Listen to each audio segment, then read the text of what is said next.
Forward roll. We start our forward roll, rolling backwards and forwards in a ball here. Hugging those knees in our nice tuck shape, trying to point these toes. Make sure you really practice this. Try not to, as you do it, lean over to the sides at all. Try and stay nice and straight like we are here. Once you can do this, you need to practice standing up without using your hands. Very nice, do it again.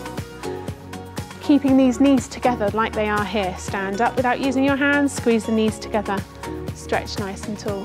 That's really great. Once you can do it exactly like that, move on to doing the forward roll. So have your feet slightly apart to help you get that head tucked in. Let's start with them a bit further just to help you. Then as he rolls over, putting your hands by your feet, tuck that head into that gap you've created. Lovely, and again. So feet slightly apart, hands by your feet, look through those knees, tuck that head in, stand up without using your hands. I think sometimes his head's sticking out a little bit. Let's see if you can get that head in even more. Tuck that head right in, right in. Good. Stretch up nice and tall. Very, very nice. Well done.